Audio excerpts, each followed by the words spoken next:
Second. It's been moved and seconded. Is there any further discussion or comment? All in favor of the motion respond by saying aye. Aye. All opposed, same sign. Motion carries 5-0. Next item, new business. We will have a presentation and consideration of the 2018 audit. Welcome. Thank you. My name is Sean Gordon. I'm with Meishauser & Company. We performed the 2018 audit of the city. So I'll go through the bound copy that you have of the audit report. And I'll just kind of go through not all 113 pages, but just kind of the highlights of the audit report. So starting with pages 1 and 2, this is the auditor's report. Here we discuss management's responsibilities for the financial statements, our responsibilities for the financial statements, and then standards that we use to audit the city for 2018. One of our most important responsibilities is to issue an opinion paragraph, and that is on the second page, the fourth paragraph down. Overall, the city received a qualified opinion because of the affiliation with the Spirit of 76. That is an unaudited entity. And then also, the library is audited under a different basis of accounting. So that's why the city received the qualified opinion, which is a step down from the highest and cleanest opinion we're allowed to give under state and federal law. If you look at only the city information, the city financials, we issued an unmodified opinion, which, as I said before, is the highest and cleanest opinion we're allowed to give under state and federal law. This reflects well on the financial management of the city for 2018. I also wanted to point out on the second page, there's an emphasis of matter paragraph, and that's due to a restatement that the city had to record because some new standards came out that the city had to adopt, and I'll cover that in the next couple sections. The next kind of big section forward is pages 4 through 11. This is management's discussion and analysis. This is management's document that addresses the city's fiscal performance for 2018. There's quite a bit of information here, quite a bit of financial highlights, overview of the financial statements, citywide financial analysis, information in comparison to the budget that was adopted for 2018, and then capital asset and long-term debt highlights as well. As I said before, good information here if you just want to do a quick comparison to 2017 or previous years, or to see some of the main financial highlights of the city for 2018. Now, the main financial statements of the city, those are presented on pages 12 through 13. These are most comparable to a business's financial statements on these two pages. You'll see on page 12 what's typically called a balance sheet, and then on page 13, the income statement. You'll see at the bottom of page 13, the overall bottom line of the city increased by $6.1 million. Pages 14 through 26 is the next kind of big section of the audited financial statements. Information presented here are the city's major funds. These are funds where the majority of the city's activities are taking place, income and expense-wise. The next big section is pages 27 through 58. These are the notes to the financial statements. There's quite a bit of information discussed here as well, including the city's accounting policies, deposits and investments information, long-term debt and CAPER's retirement involvement, among many other items as well. Page 48, this is kind of a more expanded discussion on the restatement that I discussed earlier. As I said, there was a new accounting and auditing standard that the city had to adopt that had to do with post-employment benefits. So that caused a restatement, as I said. Another highlight in this section is on page 49. This is a table on the city's long-term debt activity for 2018. Here you'll see the citywide long-term debt decreased by $5.4 million during 2018. The next section forward is pages 59 through 81. And these are just more detailed breakouts on the city's smaller funds, funds with less activity running through them. And then we have pages 82 through 104. This is the statistical section. This section produces information that is 10 years of historical trends, historical information about finances, operations, information about your constituents, and then the economy overall. The final section in this bound copy of the financial statements that you have is pages 105 through 113. Anytime an entity spends or receives and spends $750,000 or more of federal money, it's required to undergo what's called a single audit. The current year audit, we focused on the federal loan that the city is receiving through KDHE for the wastewater treatment plant. We looked at grant expenditures, loan expenditures, and the city's procedures to make sure that the city followed all requirements as required by KDHE and the United States Environmental Protection Agency. For this grant program, we also issued an unmodified opinion, which again is the highest and cleanest opinion we're allowed to give under federal law. So again, it reflects very well on the financial management of that grant program for 2018. There were 7 audit recommendations that we issued this year. One of them is listed on page 108, and then there's a separate piece of paper that you should have in front of you that has 6 other recommendations on it. So if you have any questions, please let me know. I know that was quite a bit of information to throw at you. But if you have any questions, please let me know. Questions? Thank you very much. I did want to point out, the finance department is headed in the right direction. We've seen a lot of improvement as auditors over the past 12 months, 13 months, 14 months. So good job to everyone involved in the financial management of the city. Very good, thank you. Okay, thank you. We do need a motion to accept or reject it. Hopefully accept the report. Is there a motion? I'll make a motion to accept the Audit report. audit report. Second. It's been moved and seconded. Is there any further discussion? All in favor of the motion, respond by saying aye. Aye. All right. All opposed, same sign. Motion carries 5-0. Just for an audit real quickly, this is the last one we'll get from this firm at least. This firm has decided not to do municipal audits. Right. You want to comment real quickly, or? Yeah, Meishauser has decided to focus more on a few other accounting service lines that they offer and have decided to end the government audit department. So this will be the last audit report you see from Meishauser. So we wore you out, is what you're saying? What's that? We wore you guys out? Yeah, right. We're in the middle of RFPs to, Yeah.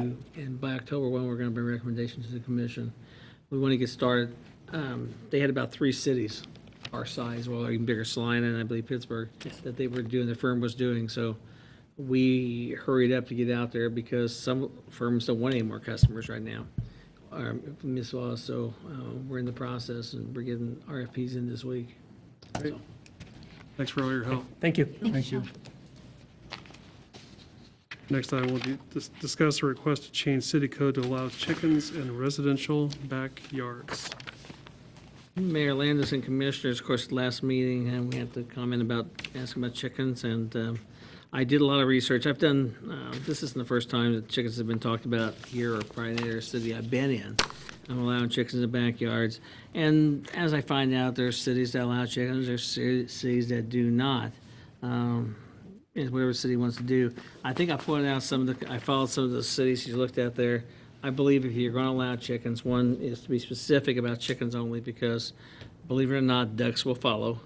And then rabbit issues, because we had the rabbit issue here in town last year, the police had to take care of. So, ducks are going to follow. I mean, they just always follow chickens because somebody's going to be allergic to chicken eggs, one's duck eggs. And I'm not going to argue about the nutritional benefits of either one. Most cities that do allow them, you'd want. I don't like some cities that say you can have them as long as your neighbors don't complain. I hate that kind of a code in there because neighbors may, even though the chickens may bother them all the time, but do I really want to complain about my neighbor because our kids go to school together, we go to church together, whatever the case may be. And so I think that's something that the city should, and being more abstract on that's a lot easier. And then I think if you are going to do anything, maximum distance from a building, and also from the property line. But like I said, I know cities that allow them, cities that don't. I always find it ironic that most western Kansas cities don't allow chickens. Eastern Kansas cities tend to more, and I'm not sure what all that is. They already have chickens out in western Kansas. No, I think we all had chickens when we were kids. washing, and cleaning up 5 to 6 dozen eggs a day. But they're, I mean, no problem. That's just, yeah. But it's always interesting that chicken, that as we go east, it tends to be more. And the sustainability, I think I pointed all those facts out there, that there's a reason why. I did get an email or fax today, and that's why I included here. Mr. Chesterman sent an email about, chickens were promoted in 1918, so. Well, Mr. Mayor, just to comment on this issue, I'm firmly against it. Having been the former chief of police, we had these issues with chickens come up several times, even when they were banned in the city. We still got them, and usually that was because something about the pen, the chicken coop, came to our attention by smell, the unsightliness of it, whatever. And I'm sure Ms. Deal is probably and would be a very good owner and would keep her area nice and neat and clean. But it's the bad ones that we'd have to police, and frankly, I think our animal control officers have enough things to do instead of going out and measuring and making sure each chicken's got its right amount of space, and that there's only 6, watching the chickens and make sure that there's only 6 there. And then what Mr. Dinkle said about, is it going to be ducks? Then is it going to be rabbits? I mean, these are food items also that produce some type through one way or the other. And I just think we have enough to do. I don't like the idea of having chickens in the city, and I would be not in favor of this whatsoever. So that's all I got to say about it. Thank you. I think that I'll follow along with Commissioner Brown. I mean, as he said, I think Mrs. Deal would do a great job, but one of the biggest things, I know she dropped the paper to us, and I was glancing over it. I think predators become a problem as well. Snakes and rabbits, and if you read that article, I can't say that I'm not in favor of chickens in the city. You can't say that you are. I am not in favor Two of. negatives in one sentence. You lost me. I'm not in favor of chickens Okay. in the city. Thank you for being specific. I'm in the minority. I am in favor of chickens in the city. I think that a proper ordinance can alleviate some of those things. I think it will, can create some issues for animal control, like you had said, but any animal, dog, cat, or anything that we already have in the city, at least this one is a useful animal, for lack of a better term. But again, I think I'm in the minority here, and the couple of you. And then there were 2. I had to do some research on this actual subject. I have traveled around Kansas and seen some few houses with chickens in it, and with this subject, I wouldn't really have a problem with it. Really, I kind of with Jeff there. We do have a dog and cat issue. We allow that, and with the chickens, this lady that she showed up twice and been very emphatic on the issue. And like I said, I think people that if they do it, they really care about this. As far as more likely, they're probably going to take care of it and actually know what they're doing. So, I'd say I'm in favor of it. On it. And there was one. There was one. Tiebreaker. So, like with any pets or animals in town, there are good, responsible owners, and then there are those that aren't. Very true. And we still have a financial crisis going on in the city, whether we have a good report from the audit or not. I don't want to have to add any more staff just to monitor yet one more situation in this town. To me, it's financial. If you want to have chickens, that's great, and I don't have a big issue with it. I just don't want them here in town. If you want to do that, get out in the county. I think it's real simple. I don't have to add another animal control officer, another blight officer to monitor yet another thing that we've imposed on ourselves. So to me, the answer is financial. I don't want to do it because of that, plain and simple. It's just one more thing to have to monitor, one more thing to have to pay a visit on. Then we got to go back in a couple weeks or a month, see if they did what we asked them to do. And then they didn't. Then we got to file a report. It's just one more thing after another. We've got people that don't have a weed eater or don't take care of their yards. And yet we want to allow everybody to have chickens. She would obviously be a great owner. There's no question about it. But there are just so many that aren't. They're going to push the buttons and push the limits. And I just don't want to have to add more staff because of a few. That's my 2 cents. So I don't really want to pursue this. I don't want to create more problems for ourselves and more expense for our community. So I guess that kind Move forward, of, yeah. that's the 3-2 then.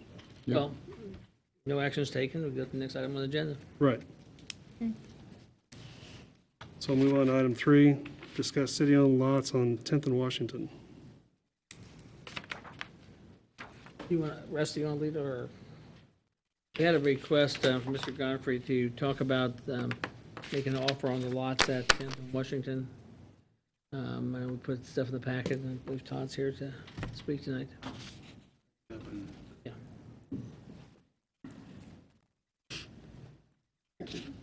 Mr. Mayor, Commissioners, Todd Godfrey. I have several properties here in Junction City, 916 and 926 North Washington. What I've presented is a proposal to purchase the vacant lot located across the street at 900 North Washington.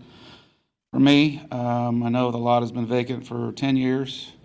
It was offered to me back in 2009 for $440,000. Obviously, at that time, I declined, and I bought the 3 buildings across the street where I currently have the indoor shooting and archery range. What I've proposed is, there's the picture there on the screen. That is merely a concept photo, and I've put it out on Facebook as Junction City Power and Light District, which is a concept name. Merely an idea.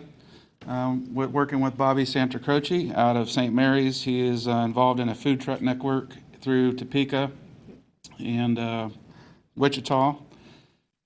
And I've actually traveled to California twice this year to kind of investigate this type of park. It's called a gastro park, where it basically is a network of food trucks, which you can see these would be partially shipping containers that would be fitted to allow for kitchens in each one, and also temporary pads to allow for food trucks and trailers to be able to pull up there and hook up to water, sewer, and electricity.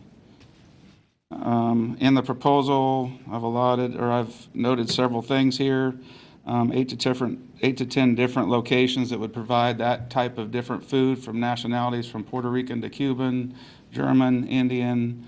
We have some authentic Mexican food that wants to come in. Also, we'll be looking at serving craft beer and wine at that location as well. I listed out the intent of the property, the demographics. On a daily basis, I'm down in the 900 block of North Washington and watch primarily 18 to 45-year-olds go back and forth all day long. That's who's traveling our business district for the most part that I see. I think we need to cater to that specific age group, which this would do. I think there's a lot of excitement nationwide for this type of park. I went through Arizona, saw it. I have people telling me in Minnesota. There is this. Bobby's going to talk a little bit about Wichita and how their revitalization of their downtown business district started with 2 food trucks on an empty lot down there. He's going to talk about the historical value. And then if he would like me to, I could talk about the proposal to purchase it on what I proposed. I'm proposing to purchase the vacant lot in the 900 block of North Washington Street here in Junction City, Gary County, Kansas, in the amount of $1.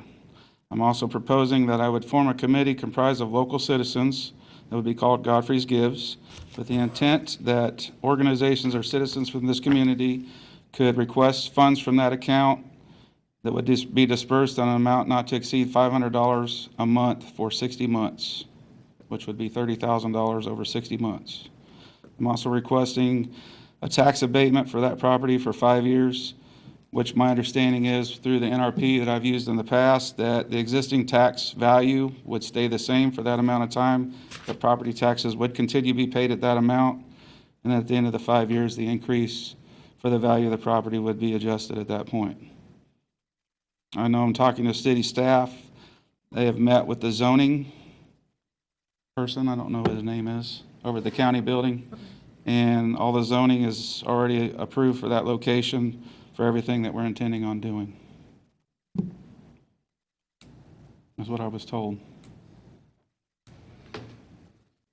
not sure. I'd have to research the code. My concern, of course, is noise issues, because you do have houses behind it. And then, of course, I don't know where the state highway plays in, on parking and stuff like that. And we have done no research. I don't think we've done any research on it yet. On parking, No, but the highway right there in front of us, that gonna make any issues with KDOT? No, I don't know. I'm not gonna make a statement either way. I don't understand. That's a state highway. I understand that, but I don't understand There where be you're any going with issues that that. we have to deal with there, and I don't know, but I always ask for,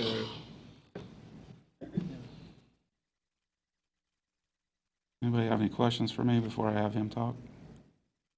how do you propose to keep, you mentioned alcohol products, keep it on that property where, they couldn't go in the parking lot unless the parking lot is part of the deal.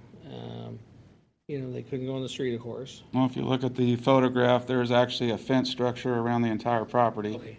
that's, has an access point there at the front. Where do people park? We're going to have some parking directly in the front. With the empty parking lot that's on the city parking lot, the first 2 rows, the plan would be to bring those over to the front of the property, and then additional parking along the 10th Street side and the off-street parking over there.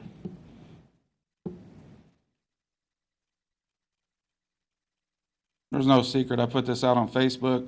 There's been a huge interest. I've gotten a lot of private messages through Messenger. I've gotten phone calls. I've had people stop by. It's my understanding that the Flint Hills region some years ago did some retreat, I believe in Kansas City, where they tried to figure out the vision of the downtown and a business plan on where this town needed to be headed. And it was my understanding at that time that food and entertainment were the top 2 things. This is exactly what we need in Junction City. We all talk about there's not enough places to eat. This will be a community venue where I've always said for many years that Junction City is a melting pot of this community or even this state.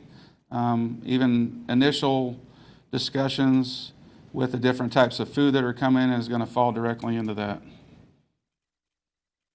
This would be a hub, and also putting a stage on the east end of it, even Sunday afternoons, if some of the local churches want to sponsor to bring some group in, if they want to do an afternoon concert, I'd be more than open to do that too. How does it all concreted? That's my hope that it would be. The initial figure on that is going to be about $300,000, I think, to concrete the entire thing. So that's where I'm saying this is a concept.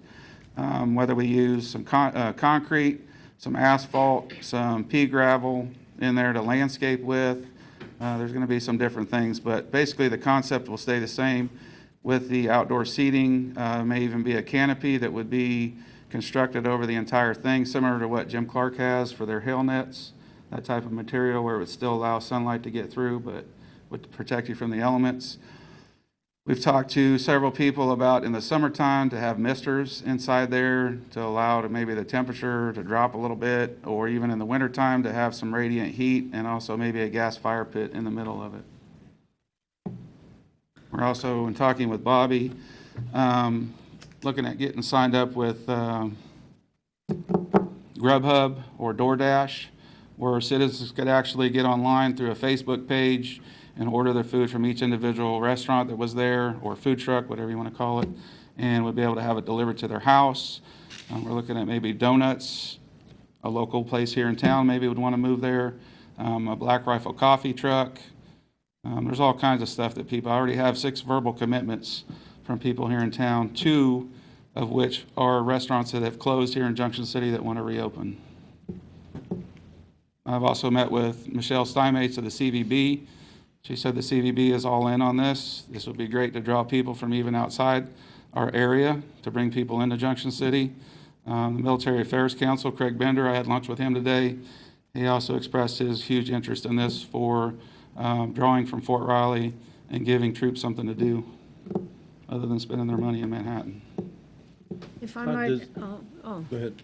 one other question for me. Have you visited with a fair amount of the businesses downtown to get their take on, your concept and your plan and everything? I'm not going to say downtown per se. I guess I haven't walked in specifically. There are a few business owners that I'm acquaintances with through business that I've discussed this with. If you look on the Facebook posts, some of them have actually even commented on this, so this is a great idea. And also Bobby's going to talk about that too, on how this trickles out.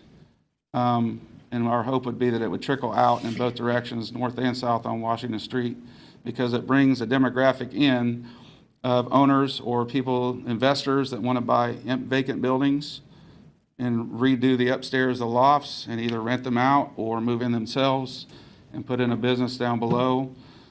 I'm going to show you a video from Santa Ana, California. I've been out there twice this year. 2 years ago, you couldn't even go in there downtown because of graffiti and gangs. People were getting mugged and robbed at all times of the day and night.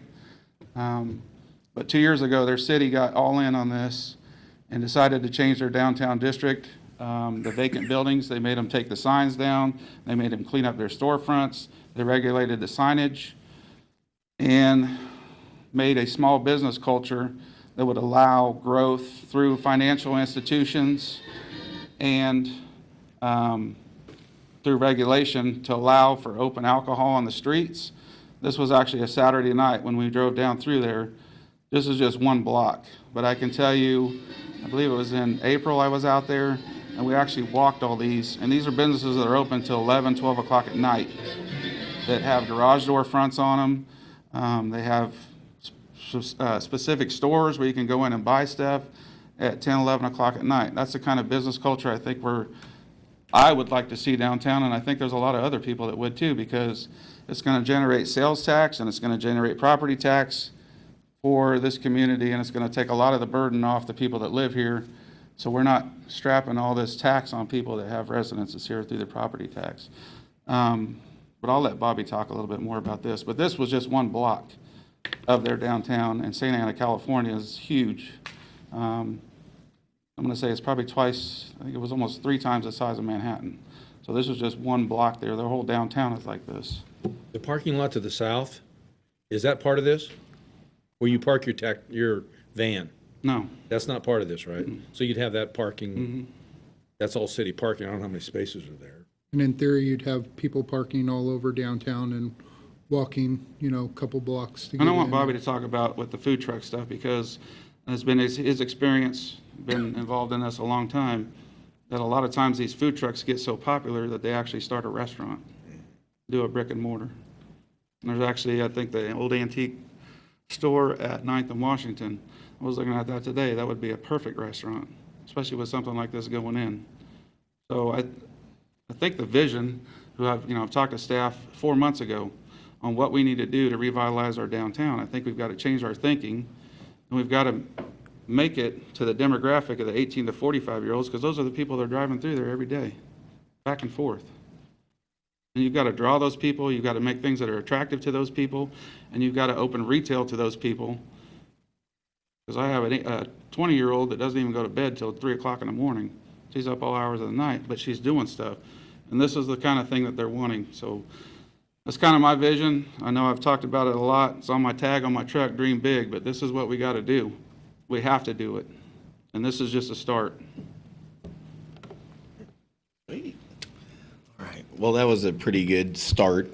My name's Bobby Santacroce. I'm out of St. Mary's. We've actually been involved in Junction City as a family business. My dad used to deliver. We had a bottled water company growing up, so we used to come out to the base every day. I'm an entrepreneur. I love to cook. That's where all this started, actually. So 10 years ago, I had nothing. It was just a dream. So now I have a food truck. I have a trailer. I have a commissary kitchen. I'm firmly established in Topeka.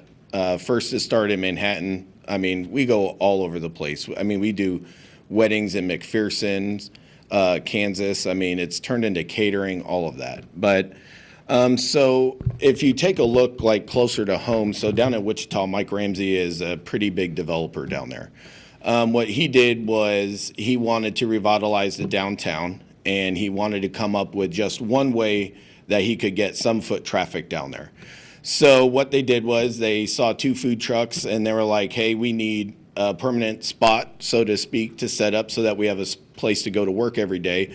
I'm an entrepreneur, and you wouldn't think that, going to work every day would be your biggest problem. Well, when you own a mobile business, it is. So you have to figure out what the regulations are. You have to get, permitted and licensed and carry insurances and do all of this, okay? But even then, that doesn't guarantee you a spot that you can set every day. Manhattan, you can't set on any city street. You have to ask for private permission from the homeowner, the landowner, all of that. Topeka's an open door. Lawrence, shut down. You're not getting in there unless they're doing an event. So you kind of run the gamut to where I'm in St. Mary's and I'm pulling my trailer an hour and a half one way there, an hour and a half back. That's 3 hours out of my day. I have my employees there with me. So what we started to do was try to come up with an idea and of a way, a plan of action to where we would have a spot to go to work every day. So we approached the city of Topeka. Well, actually, prior to that, just in the interest of it all, is when I went down to Wichita and I actually walked what Mike Ramsey had done and I spoke with him. He gave me an hour and a half of his time. So if I don't have any pictures or anything just from that one spot, but if you Google food trucks in Wichita, it'll show you the first picture is of that lot that they started out with and then what it's grown to. So you have food trucks at the fountains, which involves Wichita State University. You have a couple other food truck events that are huge. I mean, they have to set up a lottery for the food trucks who want to be involved in all this. But this is all generating revenue also. You pay for that spot. You know what I mean? Like, this is all a pay-to-play type of thing, which is fine when the foot traffic is there. So what happened, or what's come to town now, is Noble House Hawaiian Plate Lunch, who used to be located in Topeka, saw what was going down in Wichita, and he moved down there 3 years ago. He's running 3 trailers, has a brick and mortar. He's opening up at one of the breweries over on the east or west side. Also, and that's just one success story of what one entrepreneur has done when he's seen the opportunity. So Todd had hollered at me because through Manhattan, we had seen that my food truck was there, and we wanted to start doing something in Manhattan. That never came to fruition.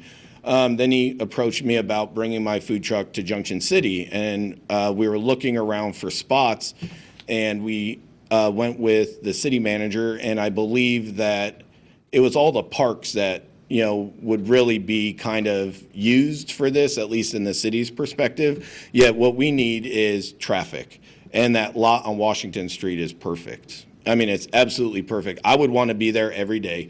Okay, so what I did in order to combat other things also was we formed a food truck coalition. So there's myself and what I consider to be the 3 best food trucks in the Topeka area, and we've joined an alliance to where if it's not worth our time, we don't do it. If it's worth our time, we do it. And we pay fees and all of that. Our sales tax is always different in all the cities, so you're getting our sales tax revenue and all of that. It all really boils down to we don't have a place to go every day. So I approached the city of Topeka, approached an investment company there called AIM Strategies. We deal a lot with Advisors Excel. That was my first cold call going into business on my own, and it's turned into my #1 client. Well, they're the driving, motivating factor behind the revitalization of downtown Topeka. So I approached them with a business plan for a food truck park, and they took that and they stuck it right into the Evergy Plaza, which is being built on 7th Street. 7th in Kansas. They demolished all those buildings.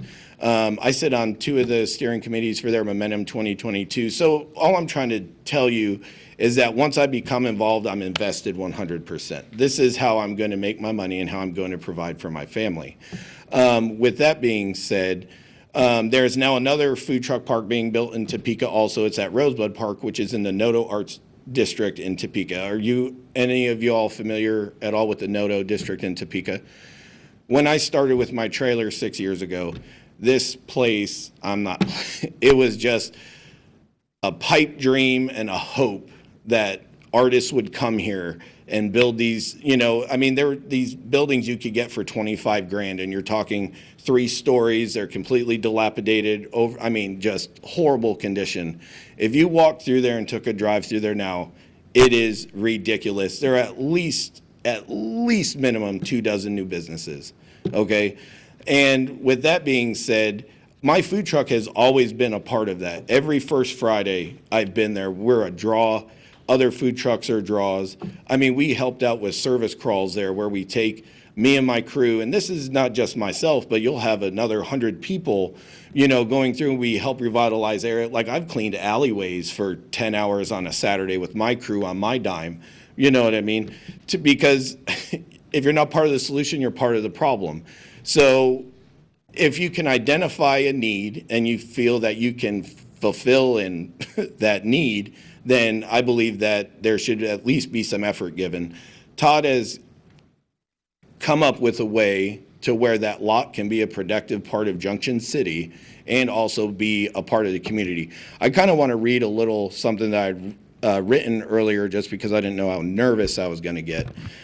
So the food truck community as a whole, we're all entrepreneurs, okay? So we come from different, diverse socio-economic and socio-demographic backgrounds, and minorities play a big part of that. I'm Italian, I get mistaken for Mexican all the time, which is fine.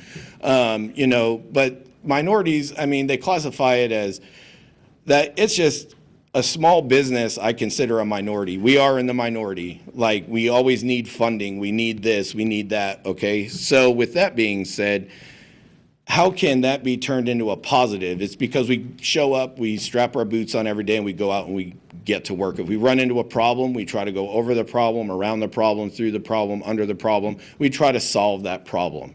So with that being said, we are the ones that our responsibilities are so great because we can't depend on anyone else. So with that being said, once something gets started, if questions ever arise, oh, well, there are 8 concepts there are this or that. Well, in order to be successful, we all have to be successful as a whole.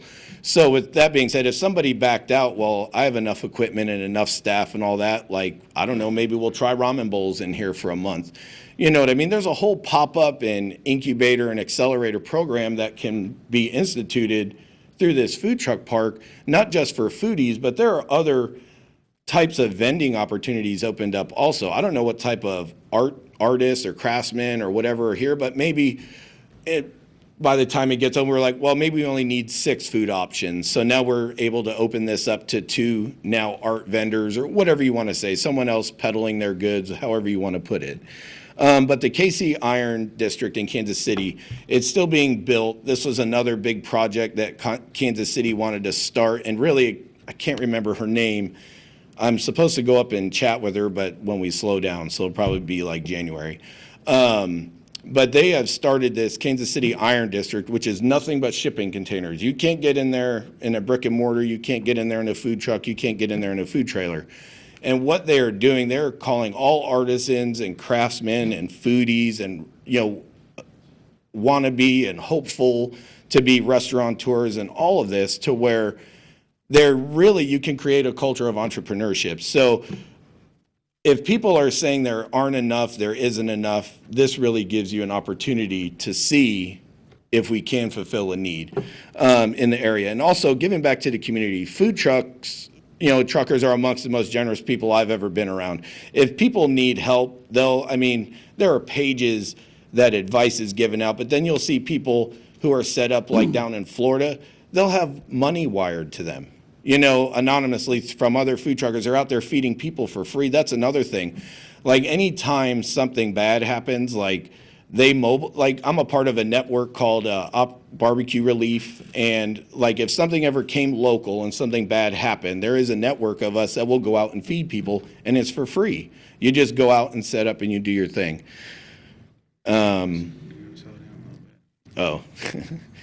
There are so many instances where food trucks, and more importantly, the place where food trucks come together and congregate, how it becomes a vital part of the community, either through nurturing and complementing to what has already been established, or by stimulating an area with a new trend, which brings new energy and new people in the hopes of revitalizing and bringing together entrepreneurs and established business owners. But most importantly, it's the community.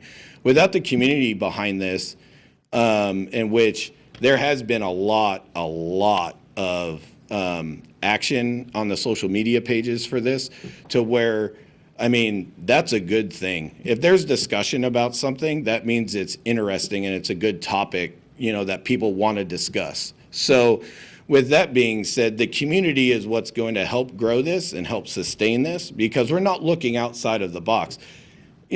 Todd lives here. Will be his 4th business, just right in a one city block area. I consider myself local because I am out of St. Mary's. Yes, it's 55 minutes away, yet with a mobile business, and especially in the business that I'm in, I go to where the people are at. I go to where I feel at home. I go to where I think I can be successful.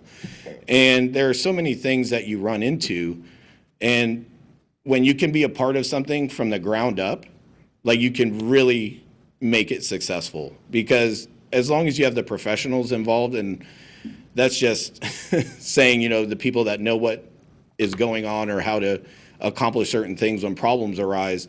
I mean, this is such a good, I was all in. When Todd approached me about it and said, well, what do you think about this then? I said, I'm all in. And I'd be in this for the long haul. I mean, I want to not have a semi-permanent spot. I want one of the permanent containers. I don't want to bring my truck up here and all of that. You know what I mean? Like, I want to be a permanent part of this. So with that being said, that brings my coalition, that brings all my resources that I have. And with that being said, we could fill 4 of those right now. You know what I mean? Without, in order to get it up off the ground. I mean, I really think there's a huge opportunity here. And I mean, talking from opportunity, you're talking for the community, you're talking financially, and you're talking also in the hopes of finding local homegrown people that want to become involved and invested in the community that they live in. So that's it. Oh, do you have any questions? I know there was a lot.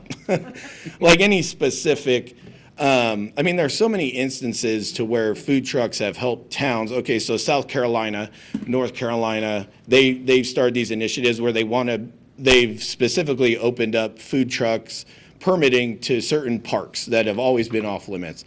And one is to try to bring more foot traffic to these parks, so these parks are utilized for the purpose that they were built for, instead of having vagrants and all of that on them and all this other stuff. But they're also another set of eyes out there in the community.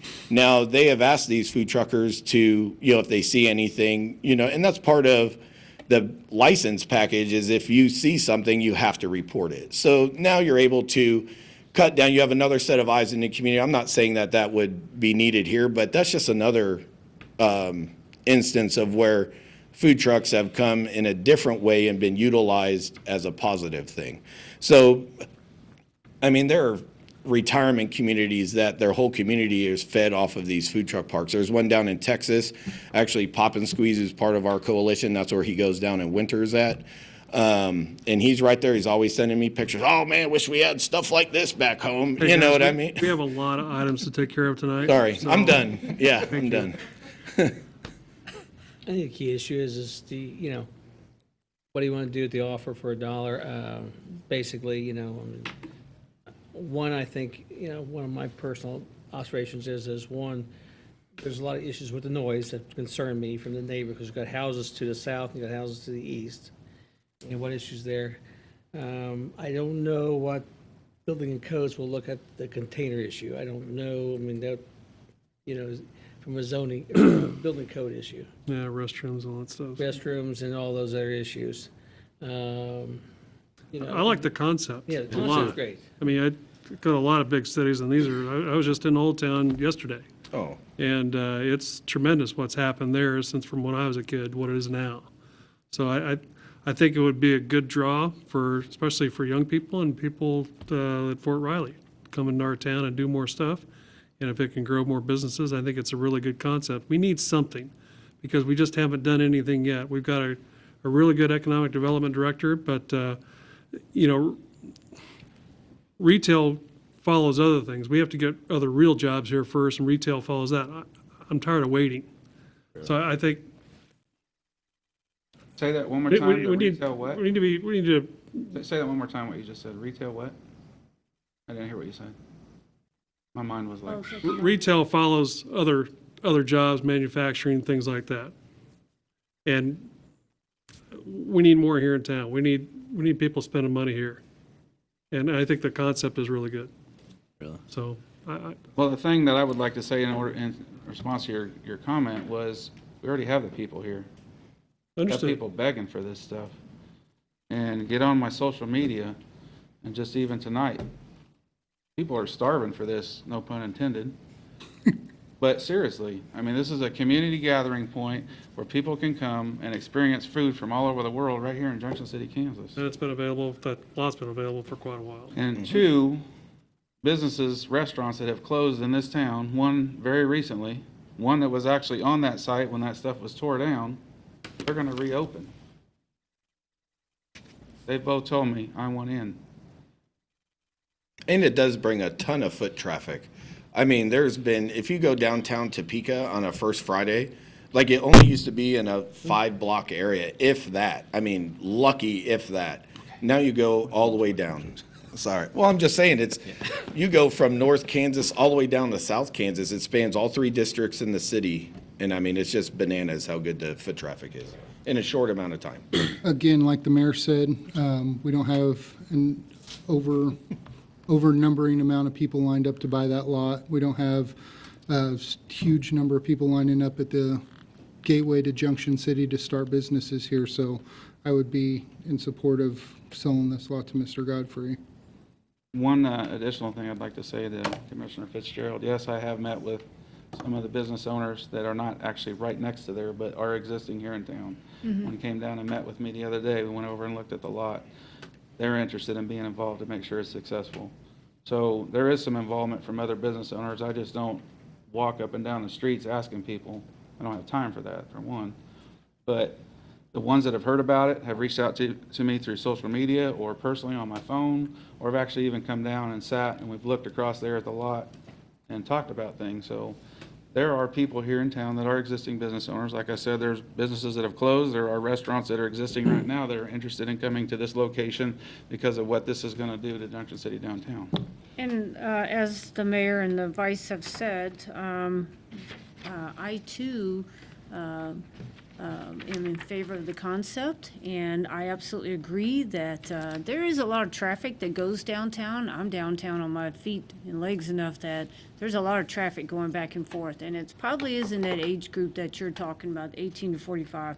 And I do believe that we definitely need something like what you're proposing to us. One thing that concerns me a little bit, just so you know, if I can borrow your map a second, is if it goes all the way back, you got the one house that's going to bump right up to it, so. We've talked about the construction of a stone wall that would be probably 10 or 12 feet high to the back of it that would block all that off. It would, and this isn't going to be like a Ted Nugent concert there. We're not going to be blasting or Metallica or anything like that. It's going to be some local bands. And my proposal would be to shut it off at 10 o'clock at night, so we're not, into the late hours of the night like Sundown Salute does, that type of stuff. So either that or earlier. And again, even with Sunday, if we want to bring in some acoustical stuff and just have a gathering there. I also got a phone call about like a farmer's market, allowing them to come in on the weekends and use that property also to kind of generate some excitement with what they do too. So. And I can say recently on a trip up to the Washington DC area to see my daughter, right outside of USDA, they have something very similar to this, food trucks and vendors, and the population that was there was amazing. Peoria, Arizona, right outside Phoenix. We went there. They shut down 3 blocks of the city, had 15 to 20 trucks down there, all different kinds of food. They actually had a park right next to it where kids, they had a DJ playing. They had those little battery-powered animals like you can rent in the mall. With, people were selling the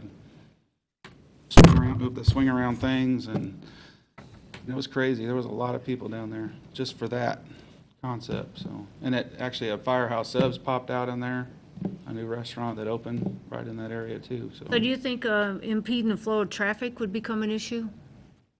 No, because we're going to have a stoplight put back in there too. That's going to help with that. Can't control that. The city cannot We're control going to that. talk to the state about that if I have to, so. Mr. Mayor, just one point of clarification on the zoning. It's zoned central commercial. Troy felt like it met the parameters for central commercial. It still needed to go before the MPC.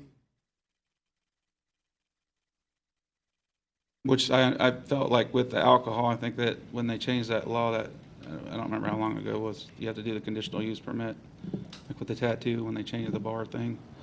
You don't remember that? So that was the only thing that I thought of.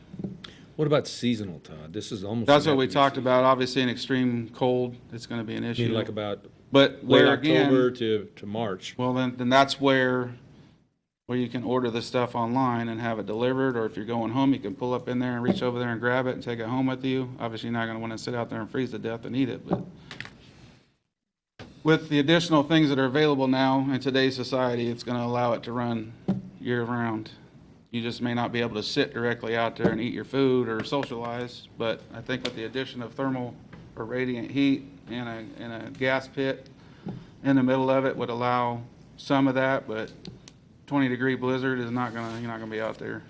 As long as the wind's not blowing too bad, that's been my experience so far. I run year-round with my trailer, so people will stop in the cold. Kansas? Yeah. Oh, yeah. We're from Kansas, remember? Todd, I just want to say I appreciate you putting the time and effort into this. A lot of people do complain, and as far as I know, we've all heard people complain not of restaurants, and you've actually obviously put a lot of time and effort into this. So I Actually, I really haven't. appreciate you. Probably 3 or 4 hours is all it, but, just a lot of talking to people. Gotcha, but at least you're trying to be a socializing with it, solution. And I appreciate that, especially with the giving back to the community. You're giving a lot of opportunities to a lot of entrepreneurs and people that up and coming, and I really appreciate that. So like I said, I'm really all in favor of this once we get all the other details ironed out. But I appreciate you really trying to be a solution to this community. I appreciate that. Well, I would also like to say that a lot of stuff that I do is not all for me. It's all about helping others grow with their dreams, to be business owners, to be invested in the community, to give back. Awesome. With the addition of the tattoo and the barber shop, that's already paying back dividends already. So we're doing good things. I just want to take it across the street. I'm tired of looking at that empty lot. Good, yes. I'm tired of looking at our businesses closing downtown. I'm tired of paying high property taxes when we could be generating a lot of more sales tax to help with that burden on our citizens here. It's a win-win. It's a no-brainer as far as I'm concerned. So we'll have further discussion down the road. Yeah, I think we want to, I'm worried about the building code issues. A 10-foot fence on the side may be a problem, meeting city codes.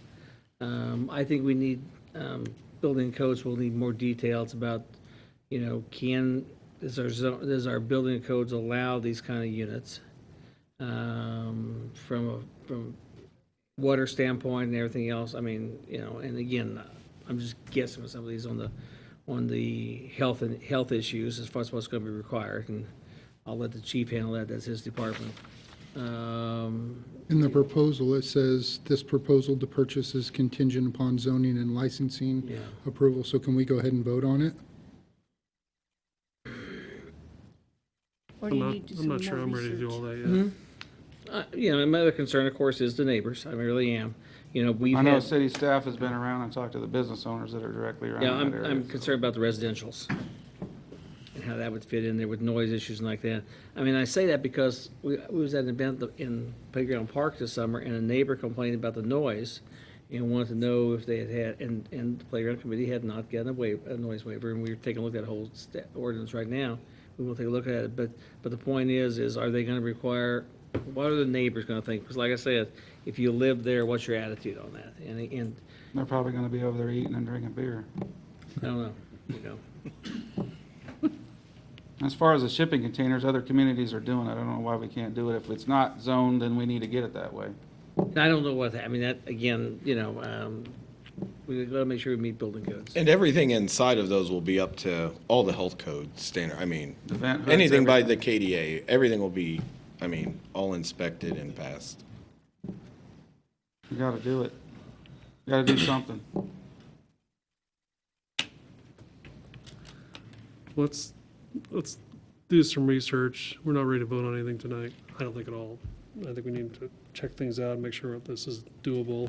The concept is great. Really like it. There's a lot of things to check out too. So, okay. We I'm think not you're- good with that, but you guys are the commission, so gotta go with what you say. We're not going anywhere yet. Huh? We're not going anywhere yet. No, I just, We're not throwing the trash. that's been We're not- sitting there for 10 Not years. telling you to so go let's fly a do kite. Just, there's a lot of things to check out. So, Iron out some details. Well, I would Make a like rash it if decision. somebody would at least contact me with what's So- going on with Oh, checking okay, well, on that's whatever not a we're problem. checking on, Yeah. so. we will do that. Okay, thank you. Let's Thank put you. it, Thank you, guys. let's have back, I'll put it, have it on the agenda by October 1. Okay, Do you hear that, Todd? I will have it on the October 1 agenda. Okay. I'll give staff enough time to review Great. everything. thank you. All right. Next item, consideration to award the irrigation controllers, the central controller bid to Turf Works in the amount of $50,171.25. Mr. Mayor, Commissioners, here tonight seeking approval to purchase the irrigation controllers and central controller to upgrade our current standalone controllers. They're a 1991 model controller, and they are standalone because they work independently. They don't have a central controller or brain to operate the controller simultaneously. What that does is creates a lot of wear and tear on our pump system and our irrigation pipe itself. So with the central controller, it just runs the pump more efficiently and moves things along a little bit quicker. So we start our water cycles later. We can have play a little bit later as well. The reason that I'm selecting TurfWorks and not Professional Turf Products is their radio communication between the boxes and the central controller is far higher than the competitors. And given the dollar amount, it's not worth the risk to take a cheaper bid because of this radio communication. Questions from Mr. Youngers? I make a motion to award the bid to Turf Works in the amount of $50,171.25 in the surplus sale of 18 Toro LTC controllers. Second. It's been moved and seconded. Is there any further discussion? All in favor of the motion, respond by saying aye. Aye. All opposed, same sign. Motion carries 5-0. Thank you. Next item is consideration of the award the purchase of the 2019 Ford E350 extended length cargo bid to Elliott Equipment in the amount of $71,372. Mr. Mayor, Commissioners, the city currently has a 1994 ambulance that we've converted into a SIR camera vehicle that we got from the fire department. The SIR camera vehicle is used to maintain our sanitary sewer system by videoing the sewer lines. This ambulance was retrofitted, it's antiquated, and it's seen its useful life. It's 25 years old. What we're asking for is the consideration and purchase of the 2019 extended length cargo van. It's custom made to be a sewer camera van and is designed to fit our camera unit. We went out for bids through the Daily Union, the website, and direct solicitation. And then on August 21st, we had a bid opening, and we had two qualified bidders. One was Elliott Equipment Company from Grandview, Missouri, and the other one was Louisiana Municipal Equipment Company from Hammond, Louisiana. Elliott's equipment bid price was $71,372, and Louisiana Municipal Equipment was $73,525. The funds are budgeted in the 2019 sewer budget. We recommend that the approval of the purchase of the 2019 Ford E350 extended cargo van for $71,372 from Elliott Equipment Company, and I'd be happy to answer any questions you might have.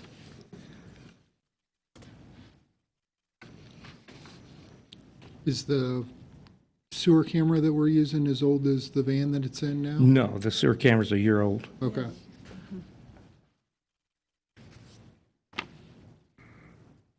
Make a motion to approve the direct purchase of a 2019 Ford E350 extended length cargo van from Elliott Equipment Company of Grandview, Missouri for the amount not to exceed $71,372. Second. Been moved and seconded. Is there any further discussion? All in favor of the motion, respond by saying aye. Aye. All opposed, same sign. Motion carries 5-0. Thank you, Mr. Mayor, Thank you. Commissioners. Next item, consideration and purchase of 2018 skid steer loader from White Star Machinery and Equipment in the amount of $27,500. Mr. Mayor, Commissioners, Public Works was given the opportunity to purchase a demo model 2018 Bobcat 650 S650 skid steer loader with cab, heater, and air, two speed travel attachment control unit with a 74-inch low-profile bucket with a bolting cutting edge. It has 295 hours on the unit, and the purchase price for this unit is $37,500, and it was offered to us from White Star Machinery and Equipment dealership out of Manhattan, Kansas. Currently, the city owns a 2009 S205 skid steer unit with 1,635 hours on it. This is a 10-year-old unit and is starting to need major repairs. The S205 unit is a discontinued model now from Bobcat, and availability for parts will be starting to become hard to come by. Whitestar has checked out our unit, and they're willing to give the city a $10,000 trade-in for the purchase of this S650 skid steer unit, and so the purchase price would be $27,500. We can make this purchase a cash purchase through the Water and Sewer Fund. Staff recommends that the City Commission approve the purchase of the 2018 S650 skid steer loader for $27,500, and I'd be happy to answer any questions that you may have. Make a motion to approve the purchase of a 2018 S650 skid steer loader from White Star Machinery and Equipment from Manhattan, Kansas, in the amount not to exceed $27,500 as presented. Second. It's been moved and seconded. Is there any further discussion? All in favor of the motion, respond by saying aye. Aye. All opposed, same sign. Motion carries 5-0. Thank you, Mr. Mayor, Commissioners. Next item, consideration to award the bulk UPM pothole patch materials bid to APAC Shears in the amount of $43,500. Mr. Mayor, Commissioners, Public Works bids out various materials during the year, and one of these purchases is the UPM pothole patch material. We went out for bid, and we had two qualified bidders. The bid was on August 27th, 2019. We had one bidder, which was APAC Shears from Salina, Kansas. Their bid was $145 a ton and a pickup price of $135,000 a ton. That we asked for the pickup price in case we ever need that material right away. We're asking for 300 ton. Not that we will use 300 ton, but that will give us the option to need it whenever the weather gets bad and we need to fill potholes. We recommend that we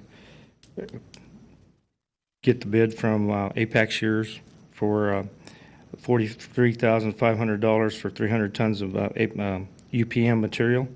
The funds are available in our street budget for this material. And I'd be happy to answer any questions you might have. Did you say we were going to pick it up, or are you going to have the option? It's delivered at $145 a ton.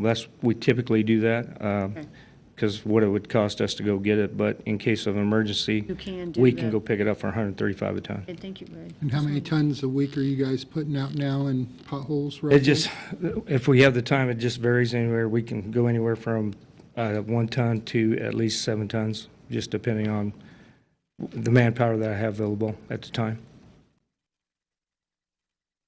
I make a motion to approve the award of bid of purchase for the city's annual UPM pothole patch materials to APAC Shears of Salina, Kansas, in the amount not to exceed $43,500.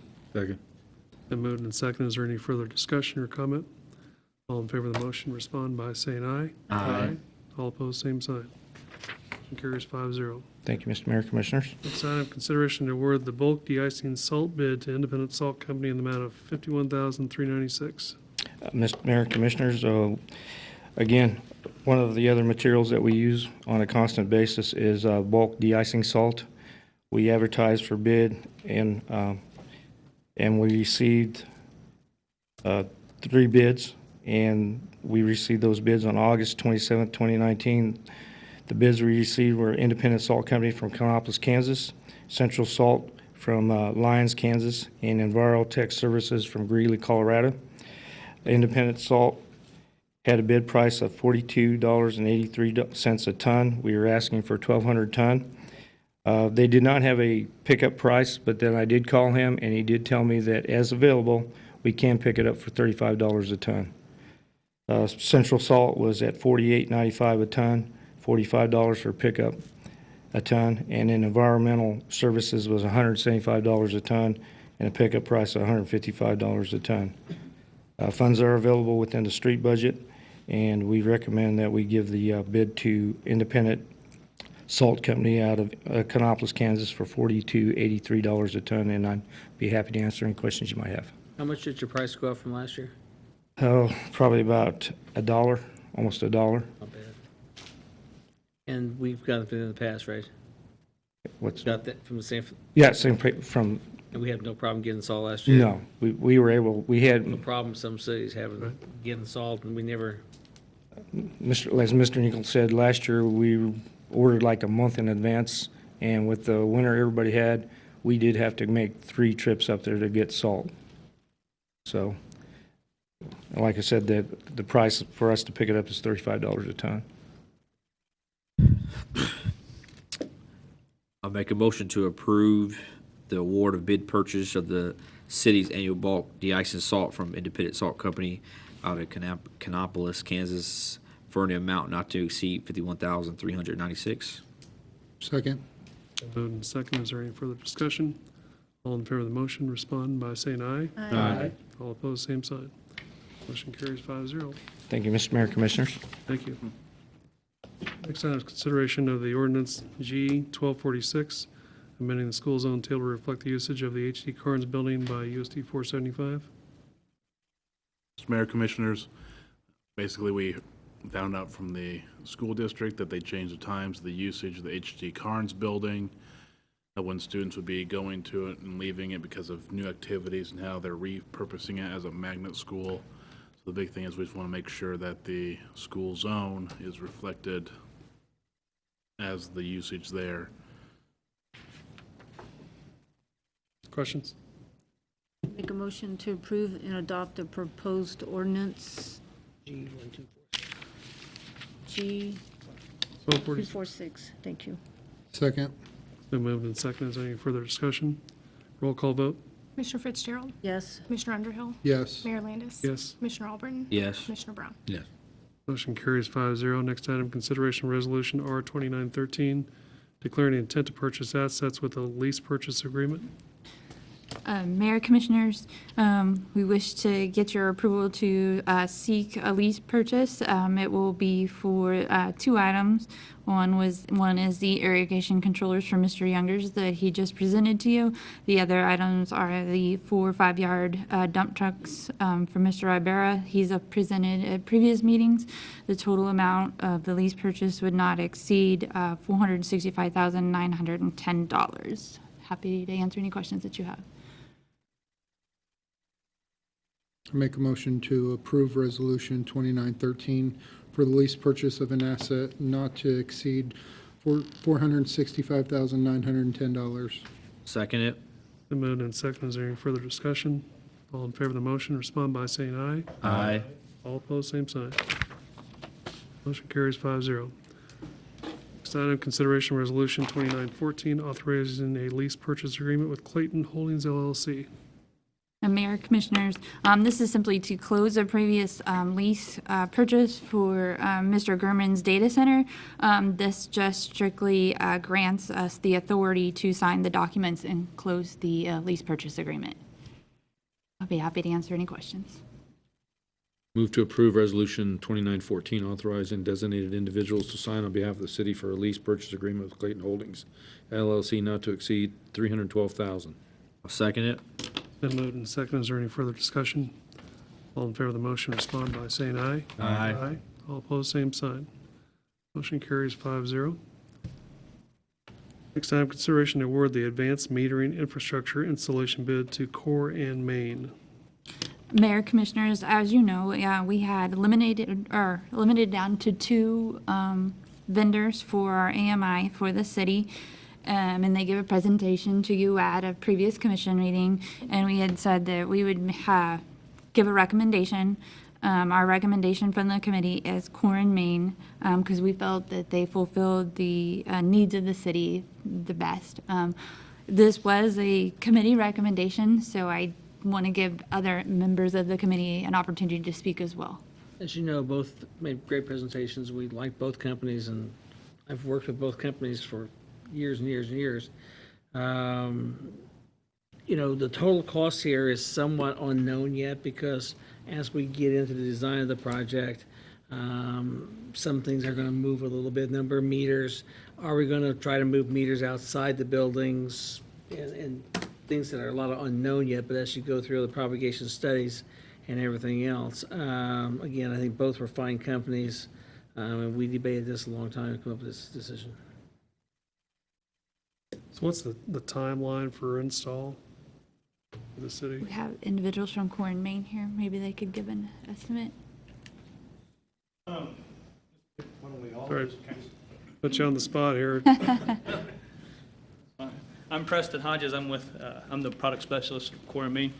And Andy Danella, Sales Territory Representative, responsible for the city of Junction City. And then I'm Bob Boland, I'm the District Manager for Core and Main. So timeline for us, we're very flexible. It's going to be mostly in how the city wants it to roll out. We, of course, would be the general contractor and sub out an installation company. Typically, we would sit down before actually getting down the road with a pre-construction, call it a design meeting, as Alan mentioned. We typically have ability with our installers to gear that up and do that as quickly as possible. We've seen cities in this size range, number of meters in this market area. Could be as short as 9 months to a year, but that would be with full resources, get it in as quickly as you possibly can. But we're also flexible enough to put it in phases, be that certain area of town, do that by meter, or excuse me, by routes. So we certainly can adapt to the best needs of the city. What does staff propose? Well, I think we have to look at I want to do it all at once. I think if we're going to do it, let's just do the project and get it going. I think you'll have better meter readings, more accurate. I don't even tell the water meter guys this, but the water meter is our cash register. So accurate readings is so important, helps on water loss and everything else. I think we'll have to discuss some of the issues among staff about, do we add, at this point in time, some of the other monitoring systems they talked about, from pressure to sewers and everything else. And that's going to fit in here and play a little bit. I am concerned about starting too soon. I mean, by the time you get to, I don't want to do a January meter replacement because their city had issues with that. And, but if we could get everything going, so by April 1, start rocking and rolling, that changes the game. So I think the staff is fully behind going to AMI system. We think it's going to, one, get better meter readings, but secondly, I think serve the public to a standard that we don't even understand yet. I mean, from, meters are being read every hour, I believe, every hour. So when you have a concern about, or anybody has a concern about their water reading, you can go in there. And I mean, we went to a neighboring town that has the same system here, and they're going, one person says, and they says, you must turn your sprinklers on at 4 a.m. Yeah, we do. And it really helps the public. I think there's a lot of things that I know I was in that town, they don't understand all the capabilities they have yet as far as working with the public. I think when if a renter moves out of a house, we don't have to send anybody out anymore. And if the landlord has agreements, we'll have to work on these that say, when tenant A moves out, and I want to keep it in my name for 2 weeks, and then tenant B comes in 2 weeks later, we're not sending people out there because we literally can go to the computer and go, there's the reading for whatever address. And so we want it as bad as anybody. So, my goal always is if we had it in by the end of next year, I'd be tickled. But and get through the process. I don't really get too excited about doing much meter replacement anymore because we probably won't have a plan all put in place and everything in place. And let's wait until a little warmer weather. Okay. It may get cold. And monies for this are in the water fund We already? have to, we'll take a look at some finance on this lease purchase. We're going to take a balance of this. As you know, we're in the process right now of redoing the study with Ralph Atellis. And we can take a look at that, how we're going to finance. Do we do a partial finance, do a partial payment with the water, and take a look at our other projects, because we don't want to sell our other projects short because we have the commitment on the water plant. And plus, I think we need to start making commitments to our infrastructure and water lines. I mean, I've been saying, and Ray and I have had discussion, that we need to probably do $500,000 of maybe some water line replacements. Get moving on that. We put the rate structure in place to do those things, and it's time to deliver as promised. So I think the funding, as we move forward, this just starts the process tonight, and then, we'll start hammering more things out, and you'll hear more as we go on and how to have to finance it. But, every company we've looked at, I believe we can get a payback return. I've heard as low as 3, I've heard as high as 8 to 10 years, because it just improves so much. And again, I think the service, we're not going to be running to meters all the time like we are right now. Just that we may, as we talk about this, again, staff's going to make some recommendations as we go into it, do we want to spend the extra few $100 and put some remote disconnect meters in? Again, you can't afford to put them all in, but in some places it may be the right thing to do. In some of the rentals, and again, that's something we have to just discuss and weigh the facts. And of course, you realize if you put the auto disconnect ones can come in at a later time. I mean, the space is the same, right? Yes, Yeah. absolutely. It doesn't change that at all. So a lot of it's going to have to be rolled now as we move on because, there's just more to it and until you know the complete size and where you want to turn with it. Okay. Any other questions? I make a motion to approve the AMI project for the city to be awarded to Core Main as recommended by staff with the final cost of the project determined as we move forward. Second. Been moved and seconded. Is there any further discussion? All in favor of the motion, respond by saying aye. Aye. All opposed, same sign. Motion carries 5-0. Thank you. Thank you, guys. Next item, presentation and consideration of Title V Building and Construction Ordinance and Codes for the City of Junction City. Chief Johnson. Mr. Mayor, Commissioners, thank you for letting me do this Title V Building and Code Construction and Ordinance Code upgrade presentation. What we're looking at with our code and current Title V is not in Muni Code format. That's our biggest problem.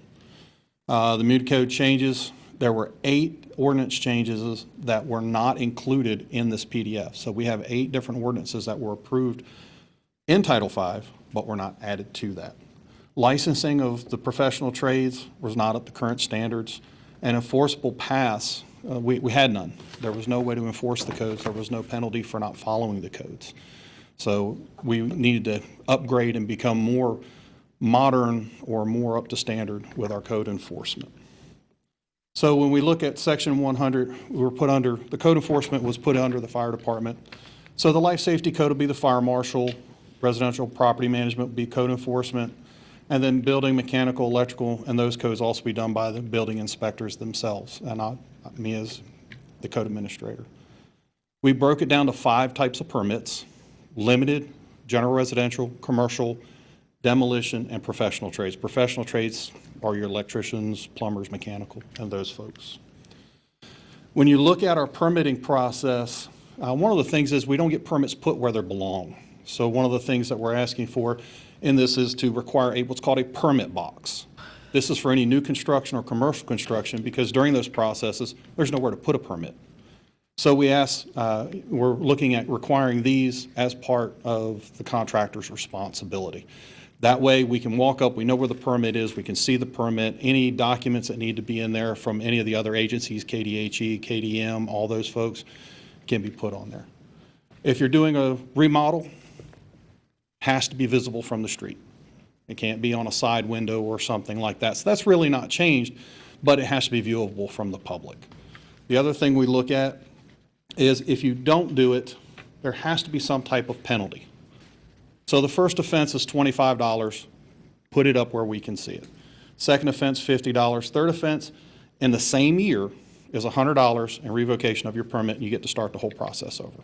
And we have had many conversations about that with contractors. The building evaluation data is set by the International Code Council. It is an average of what it costs for doing construction per square foot.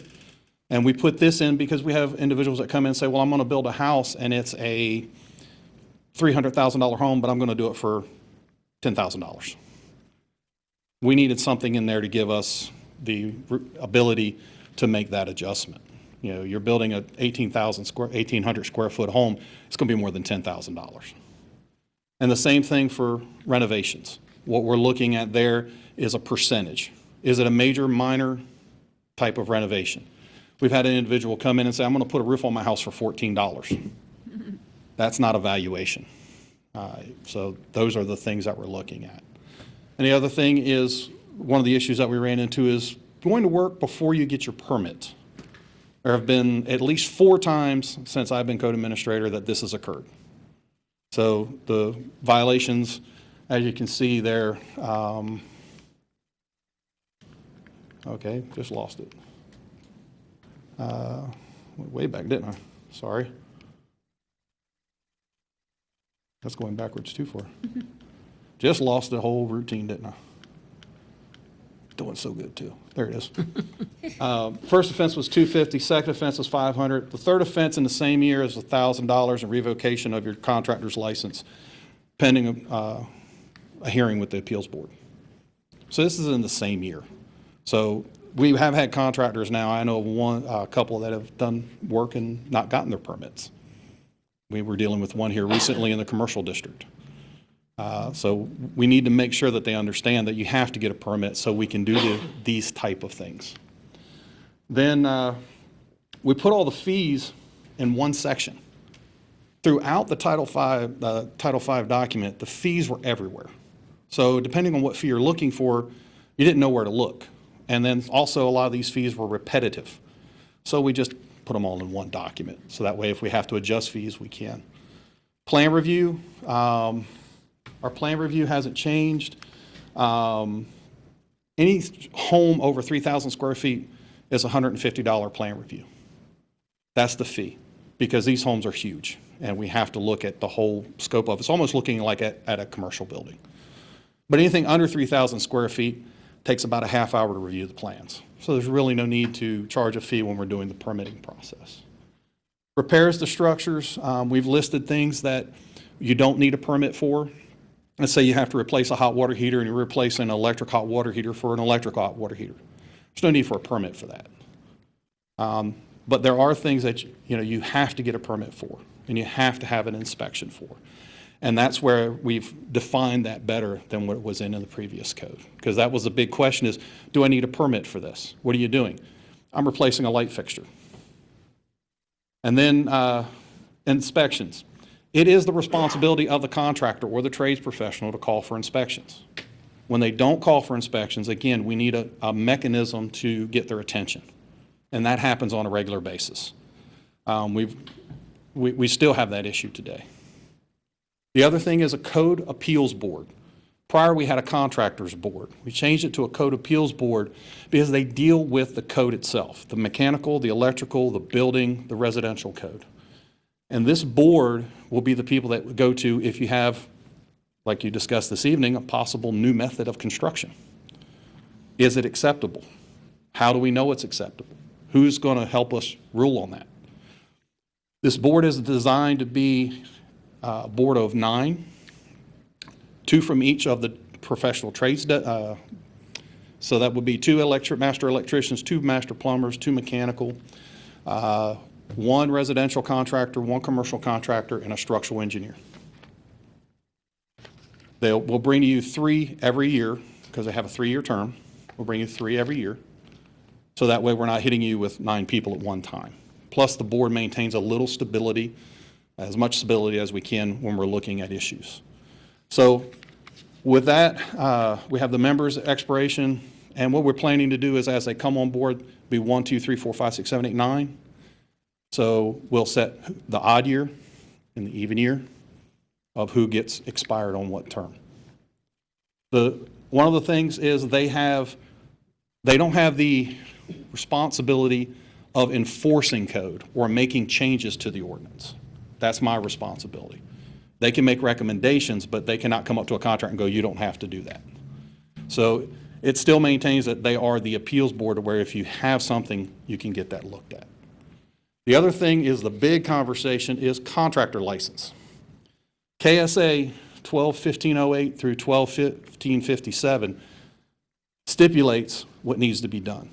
So we've got it down to contractor A, B, and C. The contractor A is anyone that wants to build anything commercial, residential. They can build anything. Contractor B is anyone who wants to build anything under 3 floors. Under 3 floors. Because when you get above 4 floors, you start getting what they call high-rise, and that becomes a whole different animal on its own. And then the general C is your residential contractor, the contractor that just wants to build homes.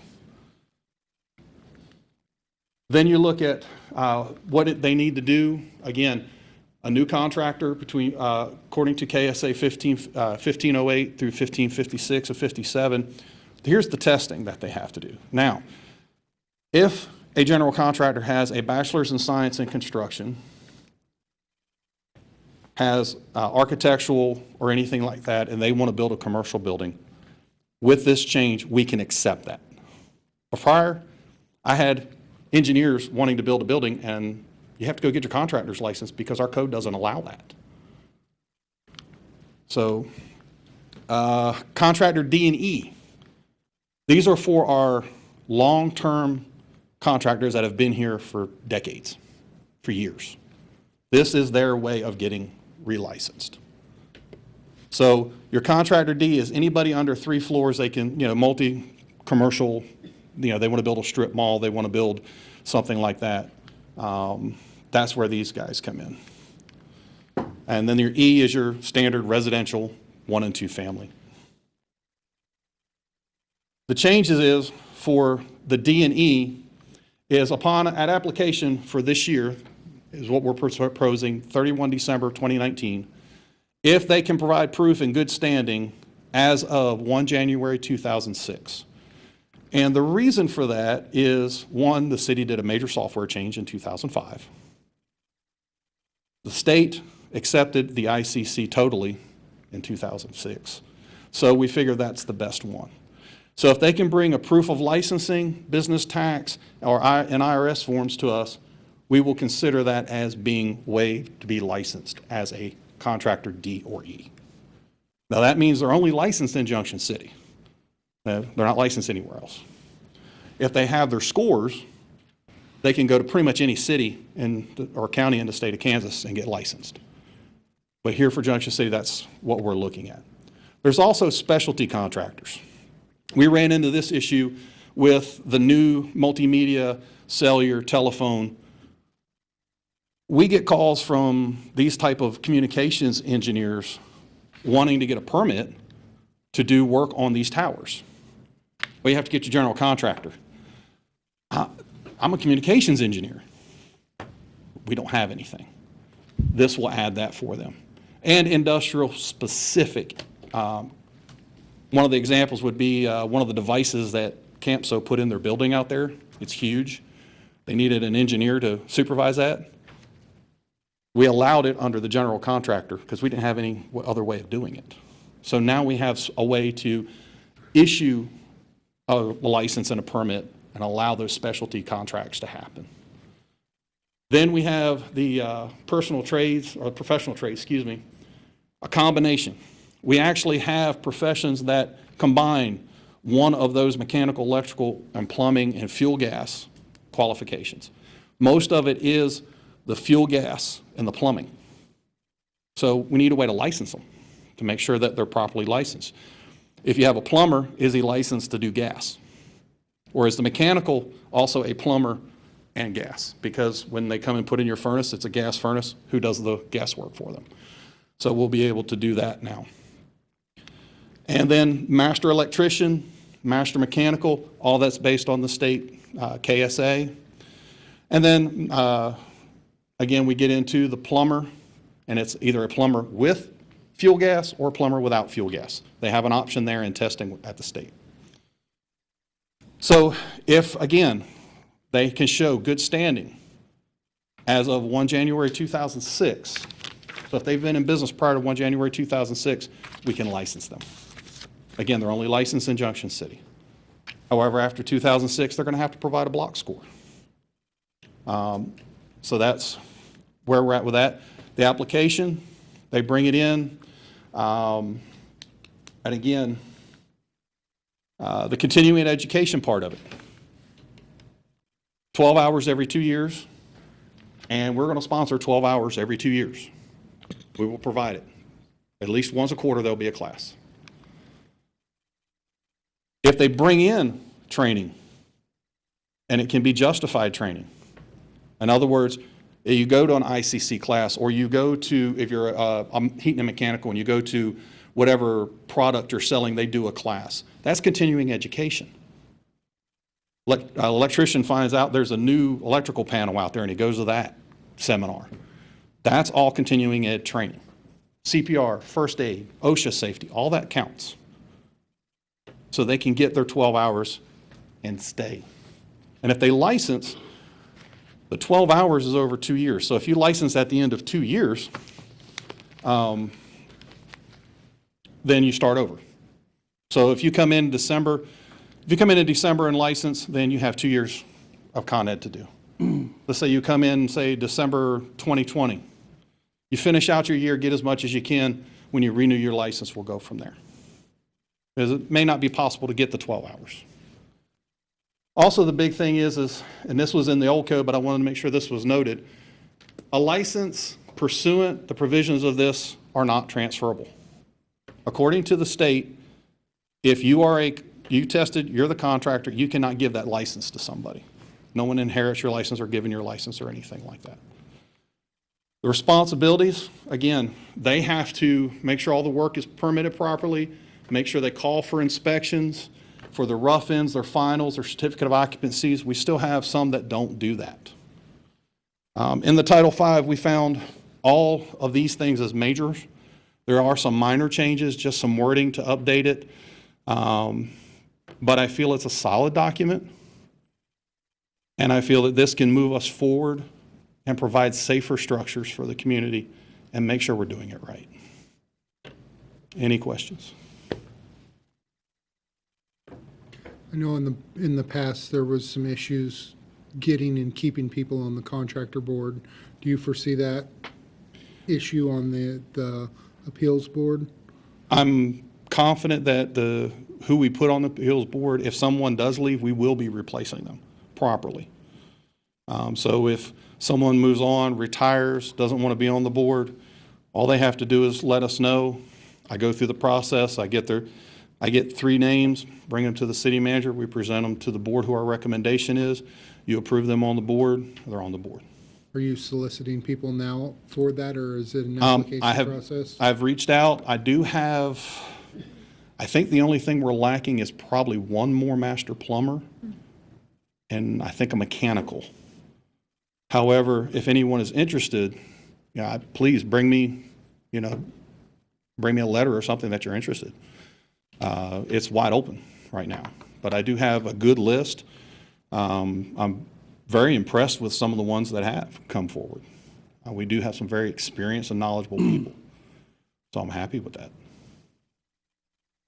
Very good. I'm going to recommend you delay a motion.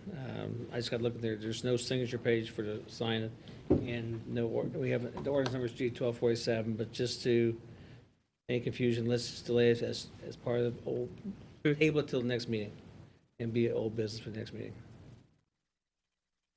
Any other questions or concerns? You need a motion for that, though. The table. Make a motion to table this till next meeting. Second. Moved and second. All in favor? Aye. All opposed? Thank you, Chief. Thank you. A lot of hard Thanks, work. Chief. We appreciate all you're Yeah, doing. really hard work, man. Thank you. God bless you. Okay, Commissioner comments. Mr. Fitzgerald. Just a couple quick things. Upcoming events, Fort Riley has their 9/11 ceremony on 9/11. On the 12th, Aldi will have their grand opening.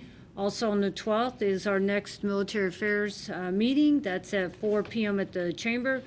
And on the 13th, next Friday, is the Flint Hills Regional Leadership class, the new class. We'll be having our Junction City Geary County Day that day. It's an all-day affair where they'll get to experience a lot of our Junction City, meet a lot of the folks here in Geary County. So that'll be a very, very busy day for those new class. And last thing, I would just like to say on a personal note that I wanted to tell everybody, thank you to everyone that volunteers their time on our Junction City community when it comes to beautification and cleaning it up and making it look a lot nicer. And that includes our staff, because I know our staff does do a lot. They help me a lot with a lot of things that I'm involved in, private citizens and businesses. So I appreciate everyone that does put that effort forward for our Junction City, Kansas. That's all I have, Mayor. Thank you. Mr. Albritton. Don't have much tonight. We have a animal shelter board meeting next week. We're talking about doing a October 12th open house day for the animal shelter. But other than that, I think that's all I have. Thank you. Commissioner Brown. Nothing, Mayor. Vice Mayor. The Chamber Business Expo is tomorrow from 5 to 8 in Heritage Park. That's their big event this month.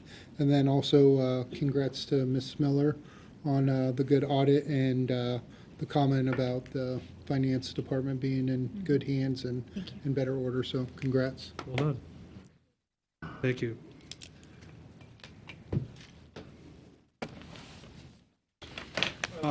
Just one thing that kind of sticks out to me. I had an email this week from someone in the community that was displeased with some of the way that some of the city properties were being kept up, and I kind of drove around and I had some agreement about things, and I wasn't very happy about stuff, and I think we've got to do a better job of make sure that we take care of home, and there's really no excuse for it. I mean, we can say that, well, it rained. Well, it rained at my house too, but I still mowed the yard and edged everything and tried to make it look good. I know there's unfortunately way too many people in this town that don't keep up their their yard to a standard, but I think as city staff, we need to hold ourselves to a higher standard, and we need to try to do a better job. Another thing, I did some little bit of weeding in some of the city beds downtown on Washington, 7th Street, and I think it's time that those be refreshed. Kind of like we've done with the roundabouts. I think it's time that they need a little help. So maybe next spring we can get some new stuff going in there and dress things up, make sure all the sprinkler systems, everything work, and then make sure that we have assigned times and days that we're gonna do stuff and take care of these things. So that's really all I have. Kudos to Ms. Miller, all your hard work. It's being here as long as I have, I've seen it when it wasn't good, and we had reports that were pretty scathing, and so it's nice to see that you're continuing the tradition of getting things cleaned up a lot, and it's a big deal. We appreciate you. Thank you. And Chief Johnson, thank you so much for all your work on the code stuff. I mean, you had a great burden placed on you earlier this year, and you just come through with flying colors, and we really appreciate what you and your whole department and staff are doing. So thank you very much. That's all I have. Mr. Nickel. Okay. I'm back at work this week. I was gone 4 days last week. Finally got away and watched 4 baseballs in 4 different major league stadiums. Had a great time. I do want to, on the chicken issue tonight, I do appreciate Maya coming here. A lot of people always say, well, do this. And she asked me about a month ago, and I says, grassroots starts locally. I mean, will the commission agree, disagree? That's not the point. But citizens are welcome to be at the meeting and to bring their things there. We'll do the research, and it goes where it goes. But she just showed that we have grassroots here, and it didn't change the way she may have wanted it to. But the bottom line still is she took a right as a citizen and led and did well with it.